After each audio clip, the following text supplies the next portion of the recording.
Jadi kami akan memberikan insentif setiap RW itu dengan dana 100-200 juta. Kita ingin membangun Jakarta ini dengan pendekatan DKI. Ya.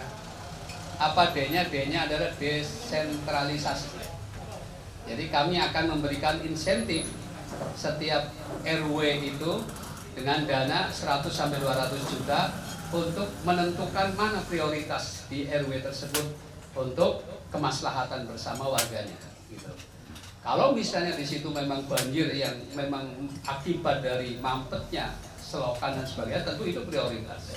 Ya, itu yang dibenahi agar bagaimana air mengalir. Ya. Kemudian nanti di setiap RW itu, ya, ketika akan membangun itu bisa konsultasi, sehingga nanti Pak Ridwan Kamil sudah menjanjikan setiap kecamatan ada satu arsitek.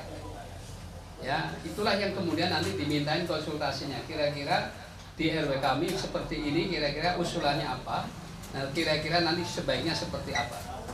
Itu akan didampingi oleh satu orang arsitek di setiap kecamatan, ya. Jadi bukan di setiap RW, tapi setiap kecamatan satu arsitek. Yang kedua adalah K-nya kolaborasi. Ya. Kita tahu, saya tadi baru mengunjungi pasar.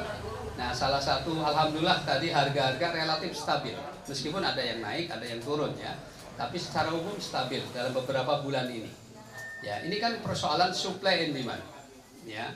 Nah, oleh karena itu tentu kita perlu memastikan sumber-sumber suplai pangan ke Jakarta ini harus dijamin.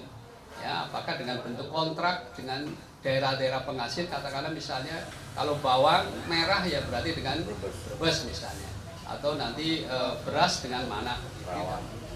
Nah, itu nanti akan ada seperti itu, dan sebetulnya ada beberapa yang sudah dilakukan, ya. Nah, yang ketiga adalah I-nya adalah inovasi, ya. Nah, kita tahu Pak Ridwan Kamil adalah seorang arsitektur, karya-karyanya sudah diakui.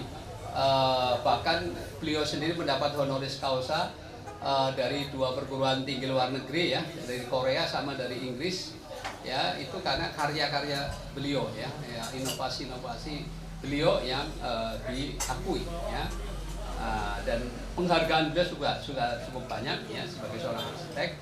Nah, oleh karena itu Jakarta pun akan dibangun karena Jakarta baru dengan tidak lagi berstatus ibu kota, maka otomatis akan ada upaya-upaya terobosan-terobosan baru yang memungkinkan Jakarta ini bisa sebagai kota global yang betul-betul akan meningkatkan, ya, kesejahteraan dari masyarakat Jakarta itu sendiri. Ya, itu saya kira beberapa upaya-upaya yang sudah mulai dirancang, ya.